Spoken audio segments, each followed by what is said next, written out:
Bom dia, boa tarde, boa noite, corretor. Está no ar mais um Na Dor do Corretor. Eu sou Francisco Walter e assim, ó, um dia vai cansar, mas eu tô aqui na minha frente com Rodrigo Costa. Então tá, gente, vamos lá, mais um na dor do corretor, né, e aí a gente hoje não sei qual é o tema, porque não ninguém me disse, né. Tudo muito no improviso, gente. Por que a gestão de tempo é tão crucial na vida de um corretor? Na vida de um corretor ou no ser humano de maneira geral. Não é no corretor, no vendedor, no advogado, no marqueteiro, seja lá quem for, não importa. A gestão de tempo, ela vai ser crucial na vida de qualquer pessoa. E a pessoa que entende isso ganha o jogo. Não vou dizer que vai ganhar o jogo, mas fica muito próximo do de ganhar o jogo. Porque eu conheço corretores, aí eu vou falar da minha área, corretores, tecnicamente não tão bons, as soft skills, né, a parte emocional não é tão boa, mas são muito organizados. Baita resultado. Rotinas claras. Eu faço segunda isso, eu faço terça aquilo, eu faço quarta aquilo. Se eu trabalhar no sábado, nesse sábado vai ser eu vou fazer isso. Se eu não trabalhar no outro sábado, eu vou fazer aquilo. Foi a minha grande dificuldade. Minha grande dificuldade era gerir o tempo. Só que assim, quando começa a acumular coisas, tem um negócio, porque quando eu tinha um negócio, eu fiquei pensando que como é que seria se eu tivesse 2, né, eu iria enlouquecer, porque eu não conseguia gerir muito bem o tempo. E aí eu descobri que eu comecei a criar mecanismos para aquilo. Daí eu abri o terceiro, daí eu consegui criar mecanismos, daí eu abri o quarto, porque eu não tenho só imobiliária, né. Eu abri o quarto, e aí tá sendo um baita desafio para mim, mas a gente tá conseguindo fazer a coisa acontecer. O ponto é, agenda. Tem que ter agenda, tem que ter rotina. Se não tem rotina, não adianta. Não vai conseguir performar. Porque às vezes a gente vê a pessoa mais perdida do que cego em tiroteio, como diz o meu pai. E aí tu vê aquela pessoa organizadinha. Não tem, cara. O organizado, consistente, ele vai ganhar alguém. De bate-pronto, assim, quais são as melhores práticas de gerenciamento de tempo? Primeira coisa de manhã, olhar os seus próprios imóveis. Para saber se tem algum imóvel que, por um acaso. Claro, se tu olhar todo dia, não vai ficar desatualizado nunca. Né? Mas às vezes tem alguma coisa para falar. Tem alguma coisa no CRM que tem que colocar ali naquele imóvel. Já, primeira prática. Chegou na imobiliária, a primeira coisa que faz é isso. É que nem eu brinco, né? Primeira coisa, pega o café. Depois que tu pegou o café, olha os teus imóveis. Depois que tu olhou os teus imóveis, dependendo do tipo de corretor, né? O corretor que trabalha a Minha Casa Minha Vida tem muito processo de financiamento. Faz um apanhado de todos os teus processos. Como é que tá os teus processos de financiamento? Já conversa com o teu correspondente, já consulta os protocolos no registro de imóveis. Tu chega 9 horas da manhã, 9, 9h30 na imobiliária, 10h30, 11 horas tu terminou tudo. Tu já viu todos os teus imóveis, tu já olhou todos os teus processos, e agora? Claro, pode ser que nesse interim tu tenha algum cliente para atender, tem alguma coisa assim. Depois disso, captação. O que que eu vou cap que eu tô em que eu tenho tô prospectando de captação? Tô prospectando de captação essa, essa, essa. Legal, beleza. Depois disso, a gente já vai começar a organizar visitas, porque geralmente as visitas elas ficam mais para o final do dia, para os finais de semana. É difícil a gente ter visitas de manhã. Se a gente for, pela estatística, tu vai ter 10% das visitas de manhã e 90% das visitas entre a tarde e a noite. Porque geralmente de manhã as pessoas estão indo trabalhar, as pessoas recém acordaram, então elas não estão muito prontas para aquilo ali, né. Geralmente quem visita de manhã são pessoas que trabalham,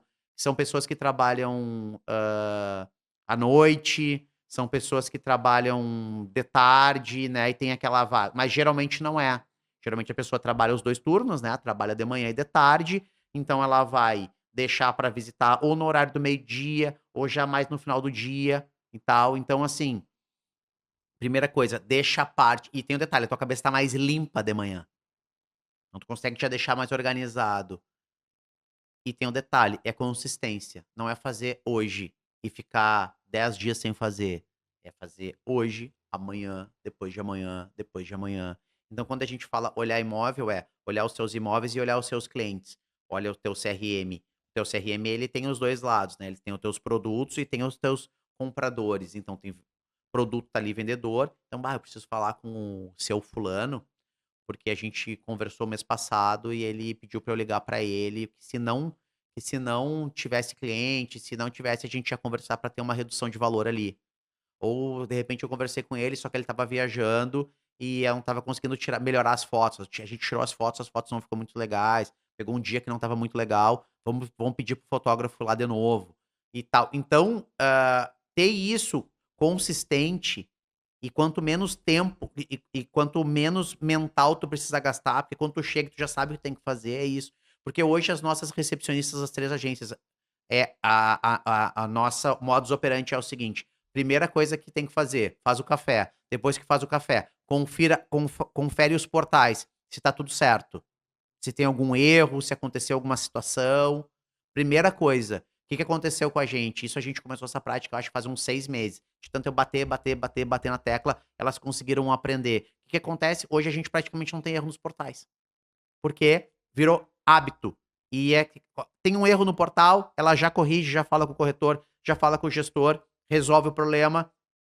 E aí outro dia de manhã, a mesma coisa, ela pega o relatório, olha lá, tá tudo certo. O que que vai acontecer? A gente acaba tendo uma produtividade maior, porque tu gasta menos tempo e tu fica com a tarde todinha com o meio da manhã, aí tu tem as tuas assinaturas, as tuas coisas, as tuas prospecções. O que que acontece? E tem um detalhe, quando chega no final do dia e tu tem a sensação de missão cumprida, isso vai te dar um boost muito legal para o outro dia.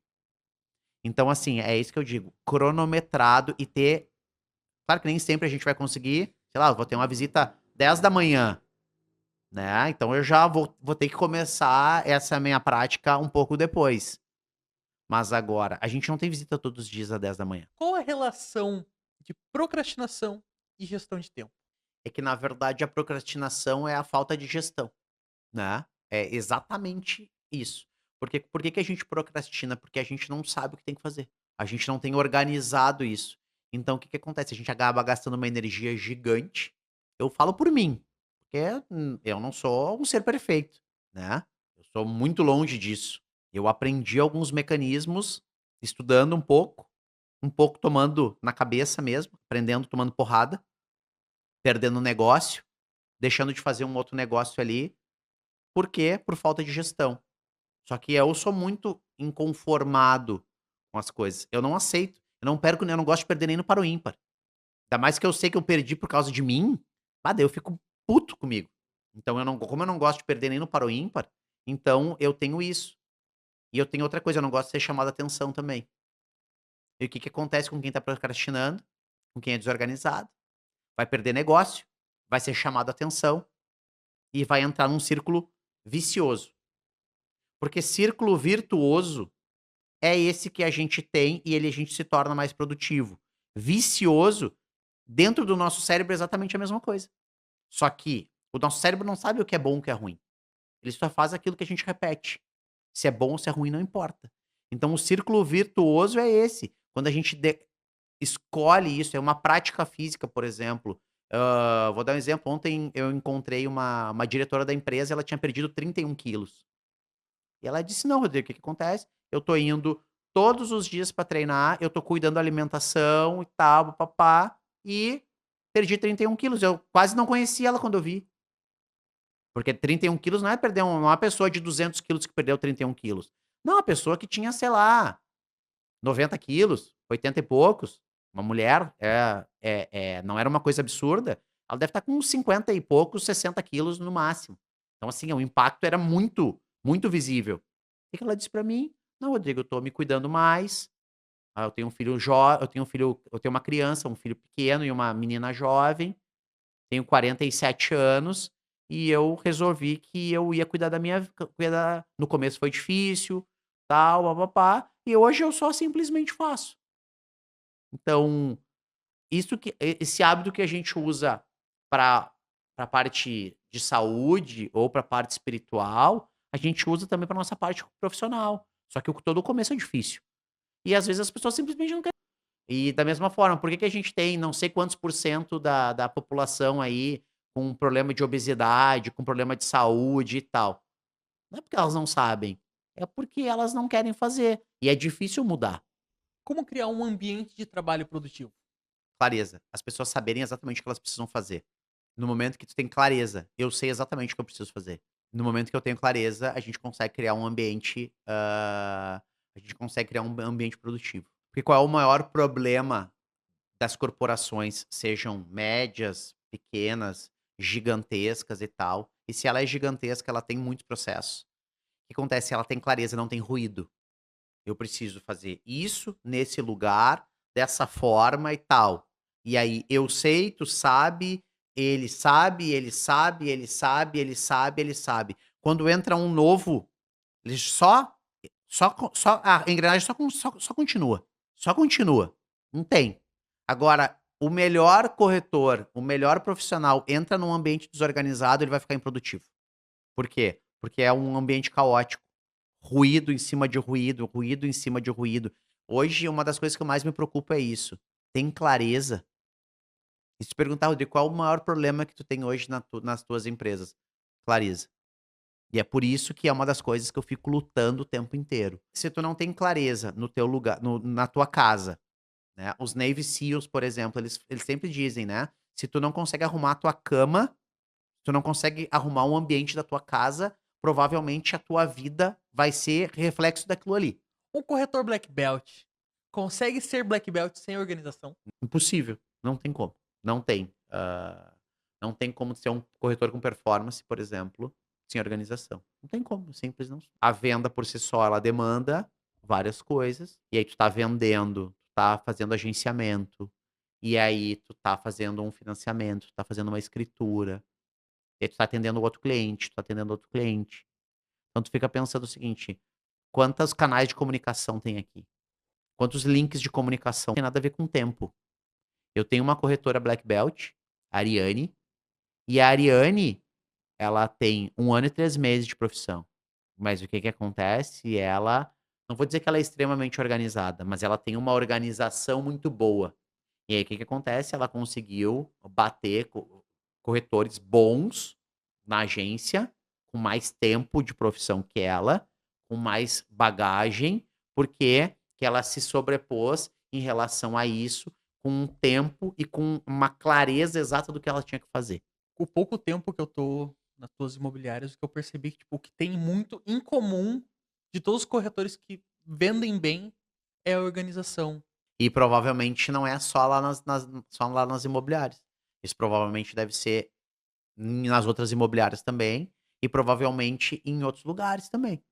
Então, ontem teve a premiação da Crédito Real, geral, né, da rede. Aí tava lá o primeiro lugar, o segundo lugar, o terceiro lugar, o quarto lugar. Geralmente são os mesmos. Às vezes muda de posição. Um desce, outro sobe e tal. Mas geralmente é os mesmos. O que que os caras fazem?